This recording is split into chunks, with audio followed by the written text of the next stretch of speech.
Last class अपन लोग बात कर रहे थे यूनिट्स ऑफ डिराइव्ड क्वांटिटीज, और आपने क्या किया था, थोड़ी बहुत डिराइव्ड क्वांटिटीज के यूनिट फाइंड आउट कर लिए थे।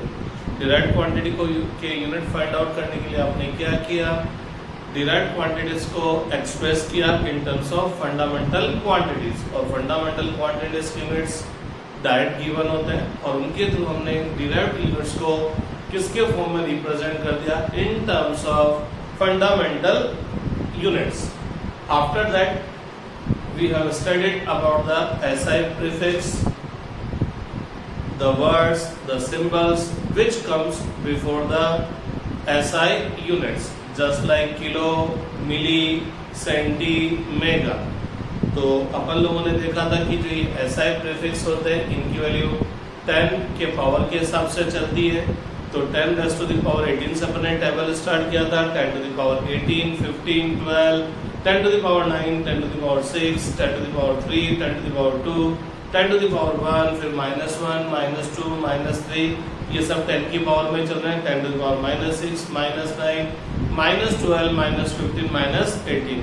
तो आपने इस टेबल को बोला था 10 टू द पावर 18 को अपन क्या बोलेंगे, exa, capital E, 10 raise to the power 12, 15 peta, capital P, 10 to the power 12 tera, capital T, 10 to the power 9 giga, capital G, 10 to the power 6 mega, capital M, 10 to the power 3 kilo, small k, 10 to the power 2 hecto, H, 10 to the power 1 deca, small d है, 10 to the power -1 deci, small d, 10 to the power -2 centi, 10 to the power -3 milli, small m, 10 to the power -6 micro mu, 10 to the power -9 nano, 10 small n, 10 to the power -12 pico, small p, 10 to the power -15 femto, 10 to the power -18 एटो।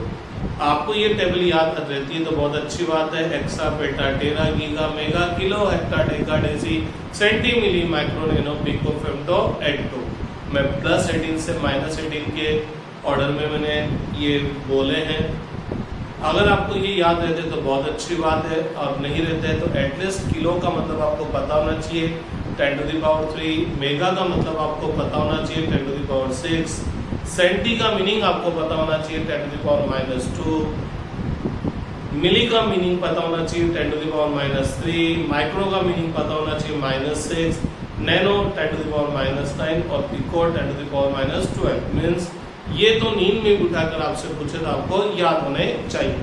आज अपन बात करते हैं dimensions of a physical quantity.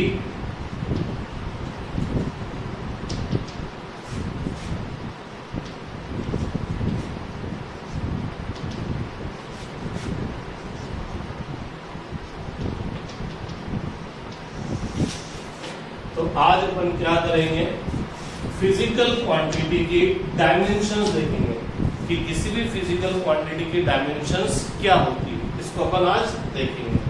तो क्या होता है, कोई भी फिजिकल क्वांटिटी है, आप उसके यूनिट को बहुत डिफरेंट वे में राइट डाउन कर सकते हैं। फॉर एग्जांपल आप इस स्पीड का यूनिट मीटर पर सेकंड राइट कर सकते हैं, अरे किलोमीटर पर आवर राइट कर सकते हैं, फीट पर सेकंड राइट कर सकते हैं, सेंटीमीटर पर सेकंड राइट कर सकते हैं, मीटर पर मिनट राइट कर सकते हैं। तो आप किसी भी फिजिकल क्वांटिटी के यूनिट को बहुत डिफरेंट में राइट कर सकते हैं। मैं एक एग्जांपल ले रहा हूँ, स्पीड।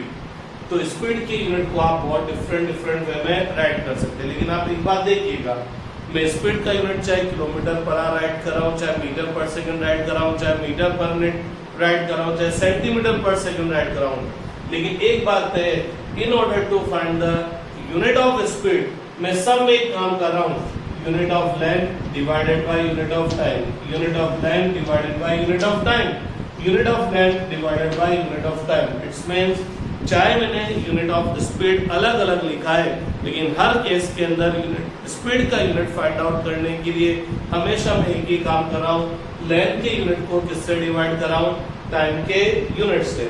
तो ऐसा करते हैं, अब अपन स्पीड का जो यूनिट होता है उसको थोड़ा जनरल फॉर्मेट में लिख देते हैं। जनरल फॉर्मेट का मतलब जिसमें मेजरिंग सिस्टम स्पेसिफाइड नहीं हो।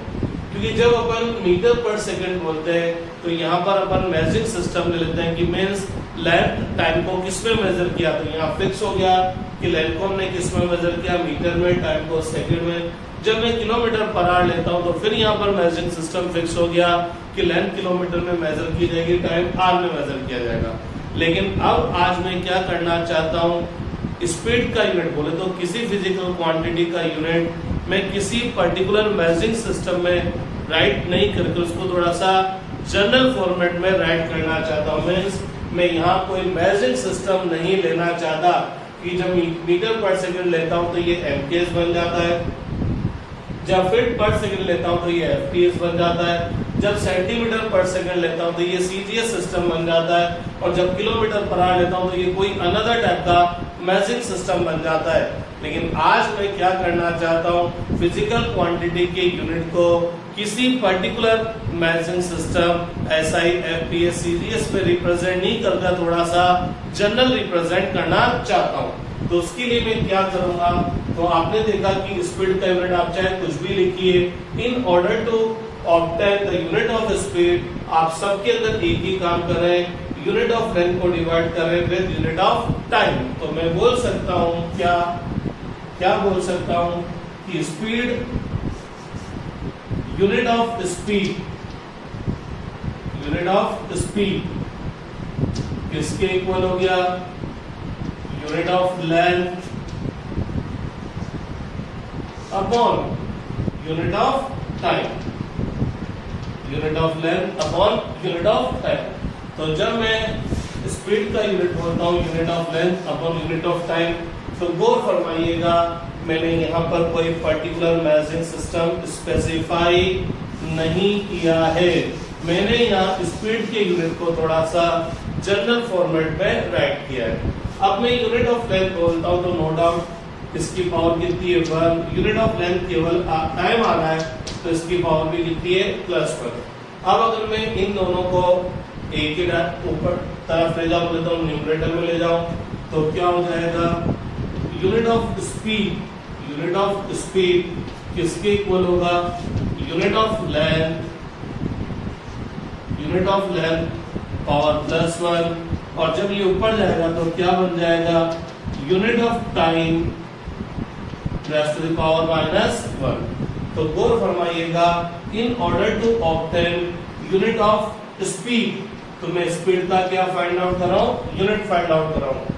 मैंने जैसा पहले बोला था कि स्पीड में एक एग्जांपल लेके चल रहा हूँ, तो यहाँ कोई सी भी और फिजिकल क्वांटिटी हो सकती है, आपके फोर्स हो सकता है, आपका वर्क हो सकता है, आपका एनर्जी हो सकता है। तो आपने देखा कि स्पीड बोले तो फिजिकल क्वांटिटी का यूनिट फाइंड आउट करने के लिए मेरे को क्या करना पड़ रहा है, यहाँ पर पर्टिकुलर स्पीड में लेंथ के यूनिट पर +1 का पावर रेज करना पड़ रहा है, टाइम के यूनिट पर -1 का पावर रेज करना पड़ रहा है।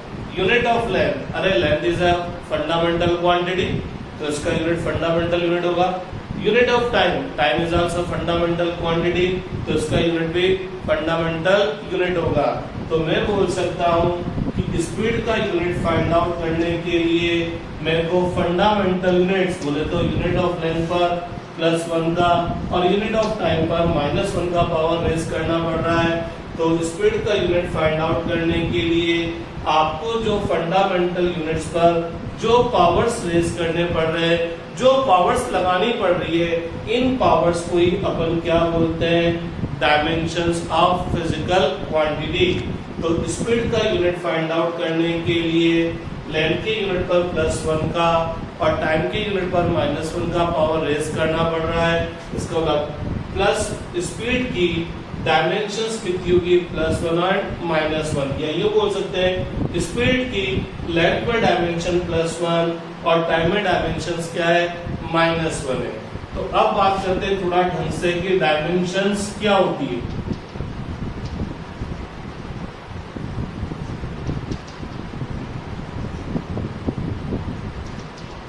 तो अब बात करते हैं कि किसी भी फिजिकल क्वांटिटी की डायमेंशंस क्या होती है। तो मैंने आपको बोला स्पीड बोले तो फिजिकल क्वांटिटी का क्या फाइंड आउट करना पड़ा, मेरे को यूनिट फाइंड आउट करना है। तो मेरे को लेंथ के यूनिट पर +1 का और टाइम के यूनिट पर -1 का पावर रेज करना पड़ रहा है। तो तो ये जो पावर रेस करनी पड़ रही है, ये जो पावर रेस करनी पड़ रही है, क्या फाइंड आउट करने के लिए? फिजिकल क्वांटिटी का यूनिट फाइंड आउट करने के लिए किन पर रेस करनी पड़ रही है? फंडामेंटल यूनिट्स पर रेस करनी पड़ रही है। तो इन पावर्स को ही क्या बोलते हैं? Dimensions of that physical quantity.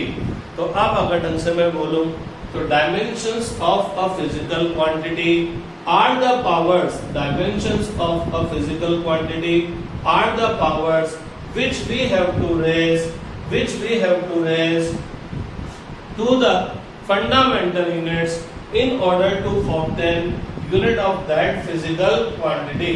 तो किसी भी फिजिकल क्वांटिटी की डायमेंशंस वे पावर्स है जिसे उस फिजिकल क्वांटिटी का यूनिट ऑब्टेन करने के लिए हमको फंडामेंटल यूनिट्स पर रेस करनी पड़ रही है। तो फिजिकल क्वांटिटी का यूनिट फाइंड आउट करने के लिए जो फंडामेंटल यूनिट्स पर पावर्स आपको रेस करनी पड़ रही है, उन पावर्स को ही क्या बोलते हैं? डायमेंशंस बोलते हैं। तो स्पीड की लेंथ में डायमेंशन +1 है और टाइम में डायमेंशन -1 है। मैंने क्या बोला? स्पीड की लेंथ में डायमेंशन +1 है और टाइम में डायमेंशन -1 है। इसका मतलब क्या है? लेंथ में डायमेंशन +1 होने का मतलब स्पीड का डायमेंशंस क्या है? पावर्स। डायमेंशन क्या है? पावर्स। हर पावर डायमेंशन नहीं है। कौन से पावर्स देखते हैं। तो स्पीड की लेंथ में पावर +1 है। इसका मतलब क्या है? स्पीड का यूनिट फाइंड आउट करने के लिए लेंथ के यूनिट पर कितने की पावर रेस करनी पड़ेगी? +1 की। टाइम में डायमेंशन -1 है तो स्पीड का यूनिट फाइंड आउट करने के लिए टाइम के यूनिट पर कितने की पावर रेस करनी पड़ेगी? -1 की।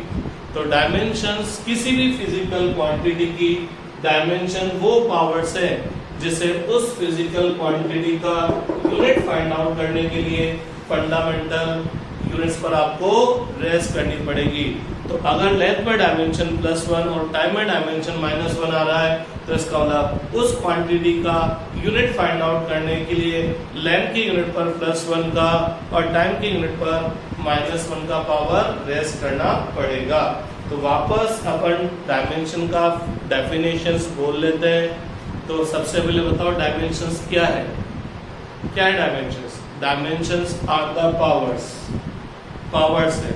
हर पावर डायमेंशन नहीं है भैया कि आप सोचो कि कहीं भी पावर लगी तो ये डायमेंशन नहीं है भैया, ऐसा नहीं है।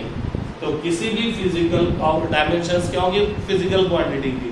तो किसी भी फिजिकल क्वांटिटी की डायमेंशंस वो पावर्स है जिसे उस फिजिकल क्वांटिटी का यूनिट ऑब्टेन करने के लिए फंडामेंटल यूनिट्स पर क्या करनी पड़ेगी? रेस करनी पड़ेगी। ये मैंने केवल एक एग्जांपल बताया स्पीड का। इस तरह से अलग अलग क्वांटिटी के लिए आपको फंडामेंटल क्वांटिटीज पर अलग अलग पावर्स रेस करनी पड़ेगी। तो वो जो पावर आपको रेस करनी पड़ेगी उन पावर्स को अपन क्या बोल देंगे? डायमेंशंस बोल देंगे।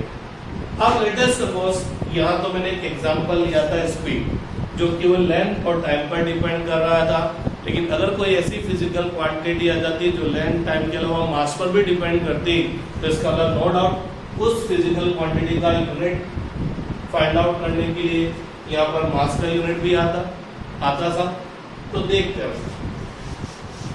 तो अपन ने बोला कि let dimensions of a physical quantity, dimensions of a physical quantity A is in mass, B is in length and C is in time. So let dimensions of a physical quantity are A in mass, B in length, C in time। तो आपको बोला गया कि भाई कोई एक physical quantity कोई सी भी हो सकती है, force, work, energy, torque, momentum, कुछ भी हो सकता है। कोई फिजिकल क्वांटिटी है, उसकी मास में डायमेंशन A है लेंथ में डायमेंशन b है और टाइम में डायमेंशन c। तो एक फिजिकल क्वांटिटी है जिसका मास में डायमेंशन a है, लेंथ में डायमेंशन b है और टाइम में डायमेंशन c है। तो इसका मीनिंग क्या है? इसका मीनिंग क्या है? तो आपने अभी अभी बोला कि किसी भी फिजिकल क्वांटिटी की डायमेंशंस क्या होती है? वो पावर्स होती है जिन्हें उस फिजिकल क्वांटिटी का यूनिट ऑब्टेन करने के लिए कहां पर रेस्ट करते हैं? फंडामेंटल यूनिट्स पर रेस्ट करते हैं। तो अगर किसी physical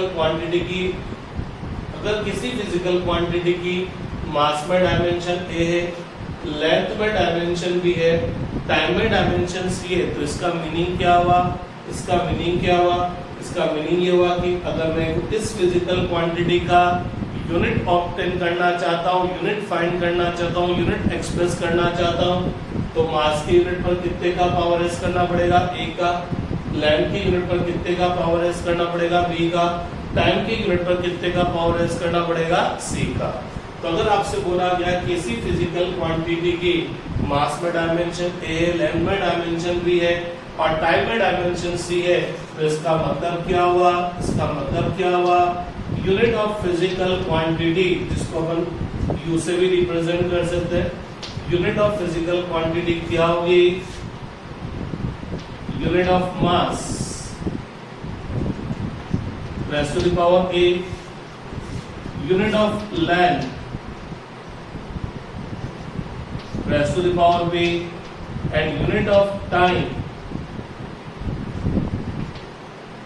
rays to the power c। तो अगर किसी फिजिकल क्वांटिटी की मास में डायमेंशन a, लेंथ में डायमेंशन b, टाइम में डायमेंशन c है, तो इसका मतलब क्या है कि डायमेंशन वो पावर्स होती है जैसे उस फिजिकल क्वांटिटी का यूनिट ऑब्टेन करने के लिए फंडामेंटल यूनिट्स पर रेस्ट करनी पड़ती है। तो मास में डायमेंशन a है, इसका मतलब मास के यूनिट पर कितने का पावर रेस्ट करना पड़ेगा? a का। लेंथ के यूनिट पर b का, टाइम के यूनिट पर c का पावर रेस्ट करना पड़ेगा। तो ये हो जाएगा unit of that physical quantity. अब क्या होता है यूनिट ऑफ मास? लिखते लिखते मेरे हाथ का दर्द करने लग जाते हैं, चोट भी बहुत घिस जाती है। तो मैं यूनिट ऑफ मास को थोड़ा सा जनरल फॉर्मेट में लिखता हूँ और इसको लिखता हूँ कैपिटल M। तो unit of mass is represented by capital M, तो m raise to the power a। Unit of length को रिप्रेजेंट करते हैं L, capital L raise to the power b, और यूनिट ऑफ टाइम को represent कर देते हैं कैपिटल T, तो T raise to the power c। तो पता लगता है उस फिजिकल क्वांटिटी का जो यूनिट आया वो m raise to the power a, L raise to the power b और T raise to the power c। अरे भैया मल्टीप्लिकेशन में ये तीनों के तीनों मत लगा देना, सब मल्टीप्लिकेशन में। तो पता लगता है कि ये मैंने उस फिजिकल क्वांटिटी का जो यूनिट राइट डाउन किया, ये जनरलाइज फॉर्म में किया। क्यों जनरलाइज फॉर्म में हुआ? अगेन यूनिट ऑफ मास को ना मैंने किलोग्राम लिखा, ना मैंने ग्राम लिखा, ना मैंने मिलीग्राम लिखा, ना मैंने पाउंड लिखा। यूनिट ऑफ लेंथ को ना मैंने मीटर लिखा, ना सेंटीमीटर, ना फीट। यूनिट ऑफ टाइम को सेकंड, मिनट, आवर कुछ भी नहीं लिखा। इसका मतलब मैंने यहाँ यूनिट एक्सप्रेस करने के लिए कोई मेजरिंग सिस्टम यूज नहीं किया।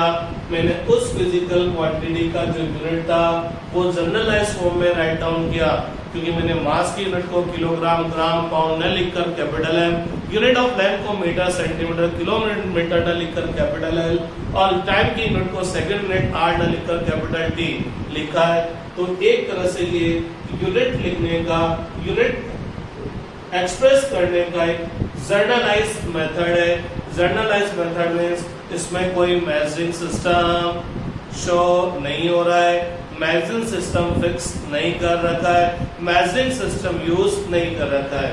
तो ये जो यूनिट एक्सप्रेस करने का जो जनरलाइज मेथड है, इस मेथड को एक चीज बोल दिया जाता है डायमेंशन फॉर्मूला।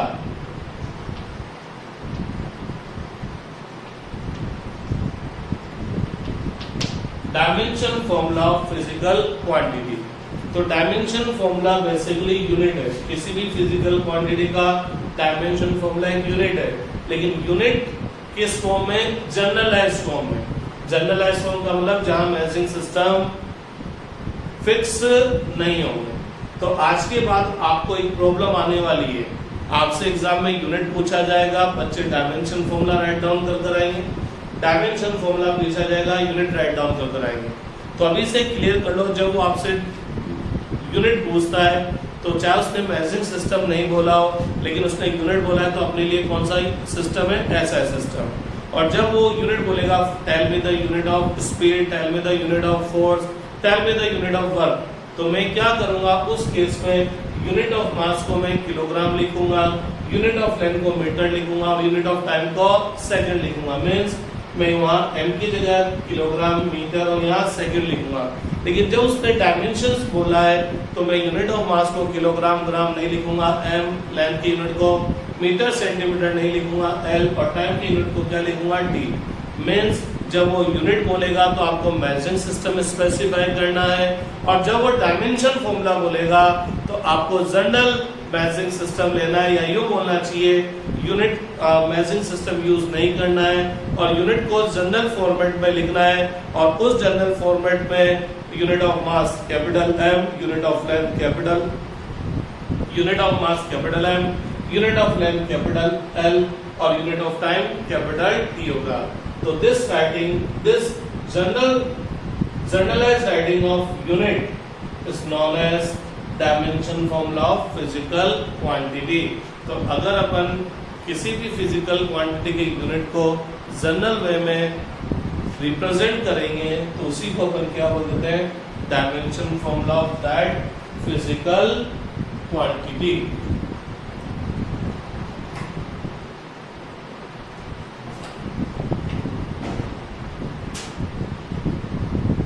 अब अपन क्या करेंगे, डिफरेंट फिजिकल क्वांटिटीज के डायमेंशन फॉर्मूला फाइंड आउट करने की कोशिश करेंगे। डायमेंशन फॉर्मूला यूनिट में ये डिफरेंस है, यूनिट फाइंड आउट करते टाइम पर अपन मेजरिंग सिस्टम स्पेसिफाई करते हैं, लेकिन डायमेंशन फॉर्मूला फाइंड आउट करते टाइम पर अपन मेजरिंग सिस्टम स्पेसिफाई नहीं करेंगे।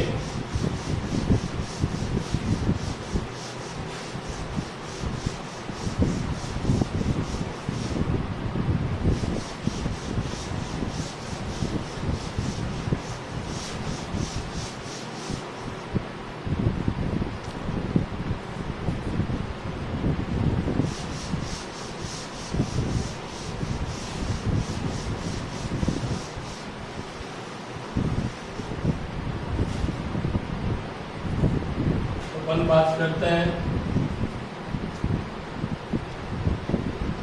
डायमेंशनल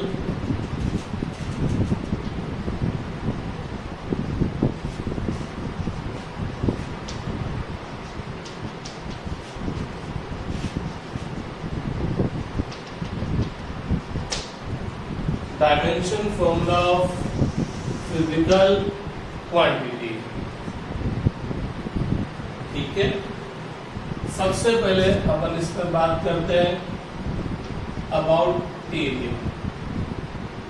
अबाउट एरिया, तो अगेन किसी भी फिजिकल क्वांटिटी का डायमेंशन फाइंड आउट करने के लिए, डायमेंशन फॉर्मूला फाइंड आउट करने के लिए सबसे पहले उसको अपन अगेन वही फंडामेंटल क्वांटिटीज के फॉर्म में रिप्रेजेंट करेंगे। तो अपन जानते हैं एरिया का क्या फॉर्मूला होता है, area of rectangle length multiply by breadth. क्या होता है, लेंथ मल्टीप्लाई बाय ब्रेड्थ होता है। तो डायमेंशन फॉर्मूला ऑफ एरिया इसके इक्वल होगा, क्योंकि एरिया के फॉर्मूले में लेंथ और ब्रेड्थ मल्टीप्लाई हो रहे हैं। तो डायमेंशन फॉर्मूला ऑफ एरिया क्या होगा, dimension formula of length multiply by dimension formula of breadth. ठीक है, अब डायमेंशन फॉर्मूला लिखने में फिर वो टाइम लगता है इस तरह से, तो इसको थोड़ा शॉर्टकट कर दिया गया और डायमेंशन फॉर्मूला ऑफ ए को आप इस तरह से ब्रैकेट लगाकर ए लिख दें। तो ब्रैकेट लगाकर आपने अंदर फिजिकल क्वांटिटी लिख दी है, तो इसका मतलब आप इस फिजिकल क्वांटिटी की किसकी बात करें, डायमेंशन फॉर्मूला की बात करें। तो डायमेंशन फॉर्मूला ऑफ ए क्या होगा, dimension formula of L multiply by dimension formula of B. तो डायमेंशन फॉर्मूला ऑफ ए क्या होगा, डायमेंशन फॉर्मूला ऑफ एल बोले तो लेंथ का डायमेंशन फॉर्मूला, लेंथ का unit, dimension formula of length बोले तो यूनिट ऑफ लेंथ। लेकिन कौन से सिस्टम में, जनरलाइज सिस्टम। और जनरलाइज सिस्टम में लेंथ की यूनिट को अपन मीटर किलोमीटर नहीं लिखेंगे, एल ब्रेड्थ भी लेंथ ही होती है, तो इसका भी डायमेंशन फॉर्मूला L हो गया, L multiply by L square, और आप चाहे तो इसको राइट कर सकते हैं m raise to the power 0, t l raise to the power 2 और t raise to the power 0, क्योंकि शायद बचपन में पढ़ा था कि आप किसी की भी पावर 0 हो उसकी वैल्यू क्या होती है 1, तो m raise to the power 0 की value 1, t raise to the power 0 की वैल्यू 1 को l raise to the power 2 से मल्टीप्लाई करेंगे, l raise to the power 2 आ गया, तो ये क्या हो गया डायमेंशन फॉर्मूला ऑफ एरिया। तो पता लगा डायमेंशन फॉर्मूला ऑफ एरिया का मतलब generalise representation of unit, unit को मैंने जनरलाइज फॉर्म में रिप्रेजेंट किया, तो पता लगा एरिया का यूनिट ऑब्टेन करने के लिए मास की यूनिट पर m बोले तो यूनिट ऑफ मास की यूनिट पर 0 का पावर, लेंथ की यूनिट पर 2 का पावर और t की यूनिट पर 0 का पावर, टाइम की यूनिट पर 0 का पावर s क्या है, इसका मतलब एरिया की मास में डायमेंशन 0, लेंथ में डायमेंशन 2 और t में डायमेंशन 0 है, तो पता लगा एरिया की मास और टाइम में कोई डायमेंशंस नहीं आ रही। इसका मीनिंग ही क्या है कि एरिया मास और टाइम पर डिपेंड नहीं करता। ठीक है, ये तो हुआ डायमेंशन फॉर्मूला, और ये जो पावर सही है क्या हो जाएगी डायमेंशंस। सेकंड बात करते हैं और बात करते हैं वॉल्यूम। चलो वॉल्यूम बात करने से पहले एक और काम करते हैं। अब मैंने एरिया का डायमेंशन फॉर्मूला फाइंड आउट किया by using the formula of area of rectangle. ऐसा करते हैं, एरिया का डायमेंशन फॉर्मूला फाइंड आउट करते हैं area of circle, area of circle. तो dimension formula of A equal to dimension formula of pi और dimension formula of R square को मैं आर मल्टीप्लाई बाय आर भी बोल सकता हूँ, तो ये हो गया dimension formula of R multiply by dimension formula of R. Dimension formula of pi is just a number, pi क्या है जस्ट अ नंबर 22/7 और यू कैन से 3.14 समथिंग। तो पाई केवल एक नंबर है, और जब पाई केवल एक नंबर है तो पाई न तो मास पर डिपेंड करेगा, नहीं लेंथ पर, नहीं टाइम पर, तो पाई किसी फिजिकल क्वांटिटी पर डिपेंड नहीं करेगा, तो इसकी लेंथ में, इसकी मास में पावर कितनी आएगी 0, एल में पावर 0, टी में पावर 0, क्योंकि नंबर्स किसी फिजिकल क्वांटिटी पर डिपेंड नहीं करेंगे, और नहीं करेंगे तो पाई का डायमेंशन फॉर्मूला कितना होगा 1। अरे पाई का ही क्यों, कोई सा भी नंबर ले लो, 2 ले लीजिए, 7 ले लीजिए, 3.9 ले लीजिए, सबका डायमेंशन फॉर्मूला कितना होगा भैया 1। तो आप बोल सकते हैं, क्या बोल सकते हैं, pure numbers are dimensionless. Pure numbers की मास, लेंथ और टाइम में कोई डायमेंशन नहीं आएगी, क्या डायमेंशन आएगी 0। तो डायमेंशंस तो 0 आएगी और डायमेंशन फॉर्मूला कितना आएगा 1। क्यों, कि जब पावर 0 होगी तो वैल्यू कितनी होगी 1 होगी। ठीक है, तो डायमेंशन फॉर्मूला ऑफ ए इसके इक्वल होगा डायमेंशन फॉर्मूला ऑफ पाई का डायमेंशन फॉर्मूला 1। आर लेंथ है, रेडियस है, रेडियस बोले तो लेंथ l पावर 1, ये भी l पावर 1, तो कितना हो गया l पावर स्क्वायर। तो अगर यहाँ पर अपन में बोलता r स्क्वायर है और r स्क्वायर है, तो r का डायमेंशन फॉर्मूला कितना होता 1, और उसका स्क्वायर करेंगे तो वही l raise to the power 2 आएगा। तो पता लगा, क्या पता लगा कि मेरे एरिया का डायमेंशन फॉर्मूला चाहे रेक्टेंगल से फाइंड आउट किया, चाहे सर्कल के एरिया से फाइंड आउट किया, डायमेंशन फॉर्मूला तो सेम आया। इसका मतलब dimension formula of any physical quantity does not depend upon the formula that you are using. तो एक डायमेंशन फॉर्मूला, किसी भी फिजिकल क्वांटिटी का डायमेंशन फॉर्मूला इस बात पर डिपेंड नहीं करेगा कि आप कौन सा फॉर्मूला यूज कर रहे हो। आप कोई सा भी फॉर्मूला यूज कर लो, बस फॉर्मूला सही होना चाहिए, गलत यूज करोगे तो फिर गलत आएगा। फॉर्मूला सही होना चाहिए, अगर आप सही फॉर्मूला यूज कर रहे हो तो किसी भी फॉर्मूले के थ्रू उसका डायमेंशन फॉर्मूला फाइंड आउट कीजिए, क्या आएगा भैया सेम ही आएगा। ठीक है, अब बात करते हैं नेक्स्ट वॉल्यूम। तो वॉल्यूम का फॉर्मूला क्यूबॉइड का याद आता है length multiply by breadth multiply by height, volume of cuboid. तो डायमेंशन फॉर्मूला ऑफ वॉल्यूम, ये इसको राइट करने का एक शॉर्टकट मेथड है, नहीं तो लिखना पड़ेगा डायमेंशन फॉर्मूला ऑफ वॉल्यूम, जिंदगी बीत जाएगी। ये क्या हो जाएगा, dimension formula of length multiply by dimension formula of breadth multiply by dimension formula of height. तो डायमेंशन फॉर्मूला ऑफ वॉल्यूम क्या होगा, dimension formula of length L1, breadth भी लेंथ की होती है L1, हाइट भी लेंथ की होती है L1। लेंथ के नाम अलग अलग हो सकते हैं, रेडियस भी लेंथ होती है, डिस्टेंस भी लेंथ होती है, डिस्प्लेसमेंट भी लेंथ होती है। तो दुनिया की हाइट भी लेंथ है, यहाँ से यहाँ तक की हाइट बोले तो लेंथ। तो लेंथ कोई सी भी हो, नाम कुछ भी हो, लेंथ का डायमेंशन फॉर्मूला L1 ही आएगा। तो डायमेंशन फॉर्मूला ऑफ वॉल्यूम कितना हुआ, m raise to the power 0, l raise to the power 3, t raise to the power 0। तो इसका मतलब क्या हुआ, वॉल्यूम की मास में डायमेंशन 0, लेंथ में डायमेंशन 3 और टाइम में डायमेंशंस कितनी होगी 0। इसका मतलब वॉल्यूम केवल लेंथ पर डिपेंड करेगा, मास और टाइम पर डिपेंड नहीं करेगा। अगर मैं वॉल्यूम का भी एक और फॉर्मूला ले लेता और मेरे को एक बहुत अच्छा फॉर्मूला याद आता है वॉल्यूम ऑफ स्फीयर, तो बचपन में पढ़ा था वॉल्यूम ऑफ स्फीयर क्या होता है 4/3 पाई आर क्यूब। तो वॉल्यूम ऑफ स्फीयर क्या हो जाएगा, डायमेंशन फॉर्मूला स्फीयर वॉल्यूम क्या हो जाएगा, डायमेंशन फॉर्मूला ऑफ V क्या हो जाएगा, dimension formula of 4/3, dimension formula of pi और dimension formula of R cube. तो डायमेंशन फॉर्मूला ऑफ 4/3 कितना होगा 1। जैसा आप लोगों ने बोला था क्या बोला था कि प्योर नंबर्स का कोई डायमेंशंस नहीं होता है, तो डायमेंशन फॉर्मूला 1, पाई का भी 1, आर का कितना L1, लेकिन आर पावर क्यूब है तो इसका क्या करना पड़ेगा होल क्यूब। तो पता लगा अगेन वॉल्यूम का डायमेंशन फॉर्मूला चाहे किसी भी फॉर्मूले से फाइंड आउट कर लीजिए, कितना आएगा L raise to the power 3, means volume की लेंथ में डायमेंशन 3 है, मास में डायमेंशन 0, टाइम में डायमेंशन 0।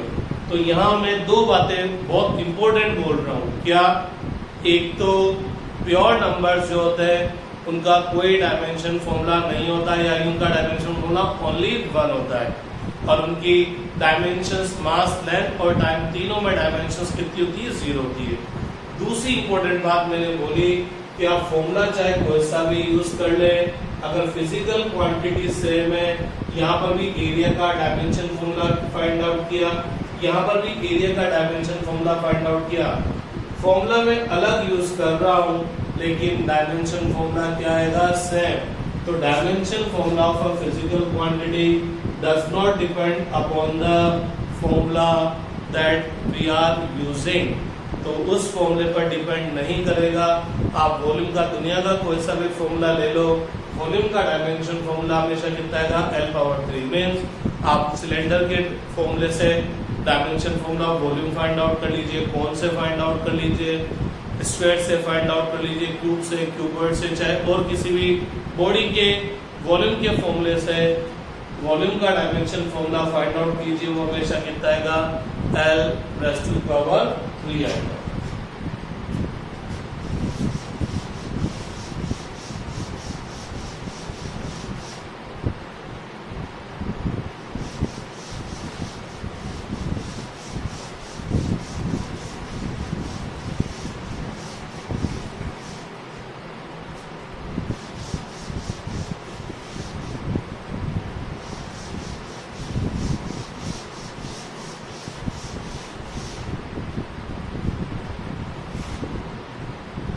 चलिए अब आगे बढ़ते हैं थोड़ा सा और बात करते हैं अबाउट डेंसिटी। डेंसिटी का फॉर्मूला होता है mass upon volume, mass upon volume. तो dimension formula of density, dimension formula of density क्या हो जाएगा, dimension formula of mass upon dimension formula of volume. वैसे तो मैंने आपको कहा था कि किसी भी फिजिकल क्वांटिटी का डायमेंशन फॉर्मूला फाइंड आउट करना है तो आप उस फिजिकल क्वांटिटी को फंडामेंटल क्वांटिटी में एक्सप्रेस कीजिए। लेकिन अब मेरे को थोड़ी सी नॉलेज मेरी इंप्रूव हो गई, अब मैं फंडामेंटल क्वांटिटी के साथ साथ एरिया और वॉल्यूम का भी डायमेंशन फॉर्मूला जानता हूँ। तो मैं अब इसको फंडामेंटल वॉल्यूम को और आगे जाकर फंडामेंटल क्वांटिटी के फॉर्म में रिप्रेजेंट नहीं करूंगा, क्योंकि मेरे को डायरेक्ट वॉल्यूम का डायमेंशन फॉर्मूला पता है। तो डायमेंशन फॉर्मूला ऑफ डेंसिटी क्या होगा, dimension formula of mass upon dimension formula of volume. Volume का कितना हुआ, L पावर 3, तो ये हो गया m1 L पावर -3 और T पावर 0। इसका मतलब डेंसिटी की मास में डायमेंशन 1 है, लेंथ में डायमेंशन -3 है और टाइम में डायमेंशन कितनी है, 0। नेक्स्ट आगे डिस्कस करते हैं और बात करते हैं अबाउट स्पीड और वेलोसिटी। देखा जाए तो स्पीड और वेलोसिटी दोनों डिफरेंट चीजें होती है, लेकिन हाल फिलहाल अपन इनको ज्यादा डिफरेंस करके नहीं देखेंगे। जब अपन चैप्टर पढ़ेंगे मैकेनिक्स डायनामिक्स पढ़ेंगे वहां पर अपन मोशन और वेलोसिटी में डिफरेंस देखेंगे। हाल फिलहाल तो अपन इसका डायमेंशन फॉर्मूला राइट डाउन कर देते हैं, डिस्टेंस अपॉन टाइम। तो डायमेंशन फॉर्मूला ऑफ स्पीड और you can say dimension formula of velocity इसके इक्वल हो जाएंगे dimension formula of distance upon dimension formula of time. Distance बोले तो लेंथ, लेंथ का डायमेंशन फॉर्मूला d1, टाइम का dimension formula murder कर दिया मैंने, लेंथ का डायमेंशन फॉर्मूला L1, टाइम का डायमेंशन फॉर्मूला d1, तो ये हो जाएगा L1 T पावर -1। ये आप इसको लिख सकते हैं m0 L1 T पावर -1। तो चलिए आज इतना से स्टडी करते हैं, कल फिर और आगे स्टडी करते हैं।